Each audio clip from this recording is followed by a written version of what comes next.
You feel the sting the moment you get the call. Your parents aren't inviting you to Thanksgiving. The reason: your job is embarrassing to your brother.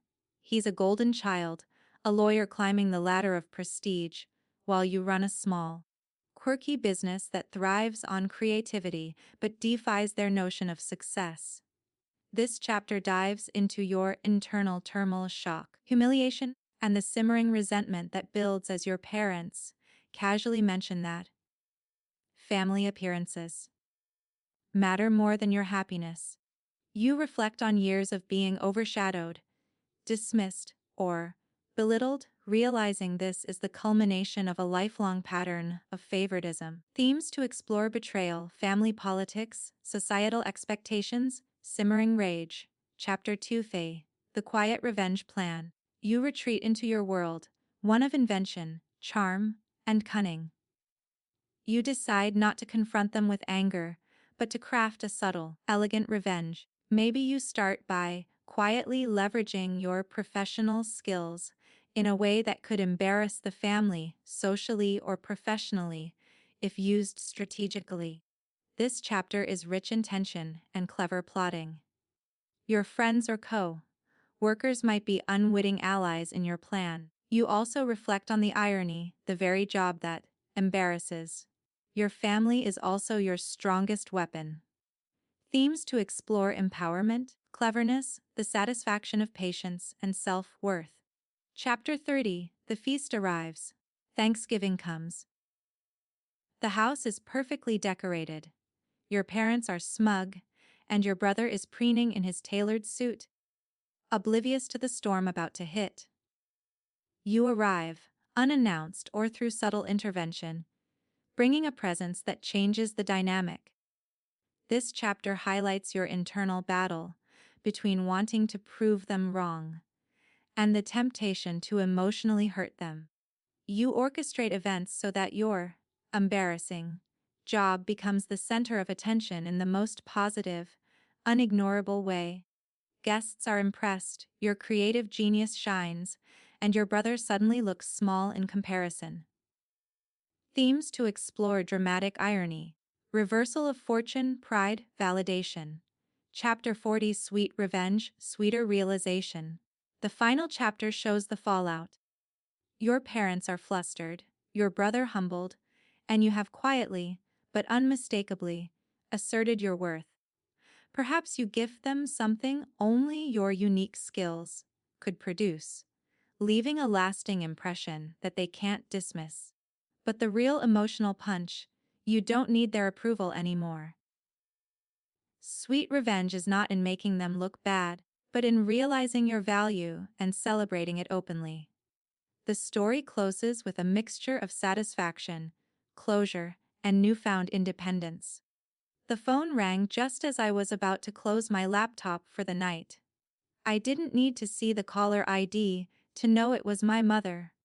Her voice, always too polished, too controlled, sliced through the quiet of my apartment. "Sweetheart," she said, with that syrupy inflection I had learned to recognize as a warning. "We're having Thanksgiving at your father's place this year, but we won't be inviting you." I blinked as if her words needed a moment to register. "Excuse me?" I said, though my voice was steadier than I felt. She sighed, the sound heavy with pretense. "Your brother, well, his colleagues will be there. And your job, darling, it would be embarrassing for him." The line went silent for a second, but in that silence, the world tilted. My chest tightened, my stomach knotted. My life, my choices, my passions, was not only dismissed but considered a liability to my own family. A weapon, even, used to protect my brother's carefully curated image. "You're serious," I said finally, my words sharp. "You're not inviting me because I work in what? Creativity, art, entertainment." "Yes," she said, almost too casually. "It's just not the same kind of work your brother does. It wouldn't look proper." I hung up before I could say anything else. The phone felt heavy in my hand, as if it weighed down every year of being the invisible child. The one who never measured up, the one whose accomplishments were always footnotes to my brother's achievements. I sank onto my couch, the room suddenly too small, too confining. I could almost see the imagined tableau of Thanksgiving at my parents' house. My father proudly nodding at my brother, my mother smiling like a picture, perfect frame, and me, erased, invisible, unworthy. The betrayal wasn't just in the act, it was in the casualness, the ease with which they had decided I didn't belong. And yet, a quiet, cold spark ignited in me, a sense of fury I had carefully tucked away over the years. They thought they could embarrass me by keeping me out. They thought my creativity and my career were weaknesses. They had no idea that their judgment, their pride, their petty social games, would only fuel what I was capable of. I spent the rest of the night replaying their words, turning them over like stones in my hand. The thought of being excluded, of being deemed less than, because of something I loved, burned hotter with every passing minute. But beneath the hurt, beneath the humiliation, there was clarity. This was not the end of the story. It was the beginning. Somehow, I would show them. Somehow, I would turn the very thing they mocked into a weapon, not to hurt, necessarily, but to prove, beyond a doubt, that their version of proper was irrelevant. My life, my choices, my joy, these were my armor. And they would see it, whether they liked it or not. The next morning, I didn't call my parents. I didn't text my brother. I didn't erupt in anger or plead for a place at their polished, judgmental table. Instead, I let the quiet hum of my apartment settle around me, and I began to think. I thought about every time my parents had dismissed me, every time my accomplishments had been whispered about, as if they were curiosities rather than victories. I thought about my brother, the golden child, the flawless one, whose every success was celebrated while mine was considered quirky or embarrassing. And then, a slow, delicious smile crept across my face. They had underestimated me. They thought my small, unconventional job, the one I had built from nothing, was a liability. They didn't realize it was my greatest strength. My work wasn't just art or entertainment, it was visibility, it was influence, it was power disguised as whimsy. And now, I could use it. I began to plan quietly, meticulously. I reached out to a few trusted colleagues, not to boast, not to vent, but to set a stage. Every detail mattered: the right timing, the right presentation, the perfect hint that would turn their assumptions on their head. My plan wasn't about revenge in the cruel sense, it was about revelation. I wanted them to see me, truly see me, in a way that left no room for dismissal. I envisioned Thanksgiving night like a chessboard. My parents would be preening in their living room, proud of my brother's achievements, smug in their sense of propriety. And I would arrive. Not storming, not begging, but with the quiet confidence of someone who had nothing to prove to anyone but themselves. Part of my plan involved subtle reminders of my influence. Perhaps a small demonstration of my work, a video, a project, a public moment carefully orchestrated to showcase what I had built. Nothing overtly confrontational, but enough to make them realize that the thing they called embarrassing was the very thing that commanded admiration and attention. And then, I thought about my brother. The polished, self-important sibling, who believed his world was the only one that mattered. He had laughed at me once, long ago, about my silly little career. I could feel the memory sharpen in my mind, a tiny ember ready to ignite. But this wasn't about humiliation, it was about perspective. By the end of the night, he wouldn't mock me. He would have to acknowledge that my life, my choices, my successes, existed in a space he had never even dared to enter. As I drafted my mental checklist, I felt a thrill of anticipation that mingled with a quiet serenity. This wasn't anger, it wasn't desperation. It was power, the kind that comes from knowing your worth, from understanding that the very thing others fear to embrace is the key to your triumph. By the time the day before Thanksgiving rolled around, my plan was ready. Every detail, every nuance, every carefully placed hint of my world was set. I wasn't just going to show up, I was going to arrive in a way they couldn't ignore, couldn't control, and couldn't dismiss. And for the first time in years, I felt the exhilarating rush of being seen, not as the invisible child, not as the embarrassment, but as someone unstoppable in my own right.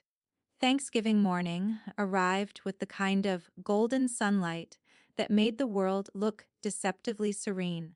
I woke with a strange mix of calm and anticipation, knowing that tonight, everything would change. The house my parents had spent weeks decorating, perfectly polished, candles flickering, and the smell of roasted turkey drifting through the air, was a stage. And I was about to step onto it. I arrived earlier than anyone expected. Not uninvited, exactly, but with the quiet assurance of someone who didn't need permission to exist. My parents were bustling in the kitchen, my father arranging the cutlery with obsessive precision, my mother smoothing out the folds in the tablecloth as if to iron away every imperfection in the world, including me. And then there was my brother. He looked impeccable, as always, tailored suit, perfectly styled hair, that smug smile that had haunted my adolescence. He didn't even glance at me at first, assuming I was another servant, a delivery, a mistake in the schedule. That was fine. Let him underestimate me. I carried a small, inconspicuous case, which to the untrained eye looked like nothing more than a briefcase. Inside, though, were the fruits of years of creativity, risk-taking, and skill my world made tangible. As I set it down on the table, my parents looked up, confusion flickering across their faces. "What is that?" my mother asked, her voice tight, controlled. "Something I thought you might like to see," I said, my tone casual, almost teasing. And then I let it happen. A few taps on my phone, and the screen lit up. Photos, videos, testimonials, all evidence of the life I had built from nothing. Projects that had gone viral, clients who adored me, events that celebrated my creativity in ways my parents could never dismiss. And suddenly, the embarrassing job, the whimsical little world they had mocked, became a magnet for attention. Guests leaned forward, murmuring in awe. Colleagues from my network, who had somehow been invited under the guise of friends of friends, nodded with admiration. Laughter and applause filled the room, and my parents' faces turned red, the smugness replaced by flustered disbelief. My brother's jaw tightened. He looked at me as if seeing me for the first time, really seeing me, and I felt the power of the moment ripple through me. The tables had turned, not with cruelty, but with undeniable brilliance. I could have gloated, could have made them squirm. But the real triumph was simpler. I was here, fully visible, celebrated, and unshakable. Their attempts to shame me had failed spectacularly. Dinner continued, but the energy had shifted. Conversations turned to my achievements. My parents were forced to answer questions, and my brother, well, he smiled politely, but the arrogance had been stripped from him, and in that moment, as the autumn sunlight fell across the polished table, I understood something profound. Revenge wasn't about embarrassment or hurt.